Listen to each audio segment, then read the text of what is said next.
Tyler came home from school completely silent that Tuesday afternoon. He was usually chattering nonstop about his day, but that day he walked straight to his room without saying a word. I figured he was just tired. 7th graders could get moody. I let him decompress. But at dinner, he wouldn't eat, just pushed food around his plate, staring at nothing. When I asked about his day, he mumbled, "Fine," and asked to be excused. That night, I heard him crying through his bedroom door. Quiet, muffled sobs like he was trying not to be heard. When I knocked, he stopped immediately and pretended to be asleep. Next morning, he begged me not to send him to school. "My stomach hurts," he says, clutching his middle. "Please, Mom, I can't go today." He looks genuinely panicked, but he's not running a fever. No obvious signs of illness. "You'll be fine, buddy," I tell him, dropping him off at the front entrance. Sometimes we have to do things that feel scary. That afternoon, I got a call from the school counselor. "Tyler had some emotional difficulties today," she said carefully. "We think he might benefit from talking to someone about anxiety management." When I picked him up, Tyler's eyes were red and swollen. He wouldn't look at me, wouldn't speak, just got in the car and stared out the window. That evening, I got a group text from other parents. "Did your kid seem traumatized after school yesterday? Mine won't stop crying." I called my friend Hannah, whose son Caleb was in Tyler's class. "Something happened at school," Hannah said. "Caleb won't tell me what, but he's terrified. He keeps checking the locks on our doors and asking if our house is safe." More parents start reaching out. Kids having nightmares, refusing to go to school, sudden behavioral changes. But when we call the school for explanations, we get vague responses about safety drills and emergency preparedness. Finally, Tyler breaks down and tells me the truth. "They made us think someone was trying to kill us," he sobs.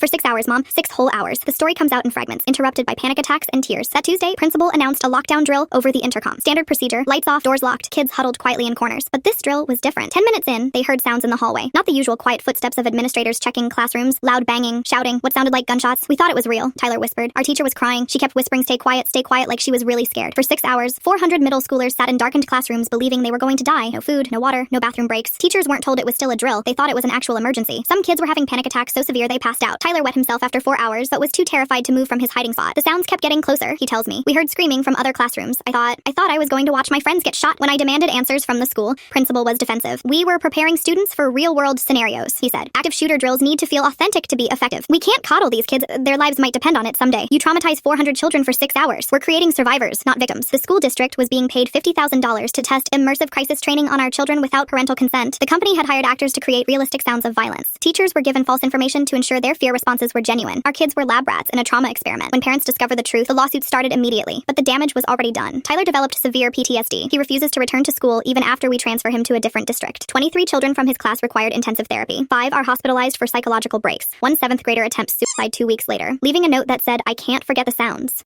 What's the worst thing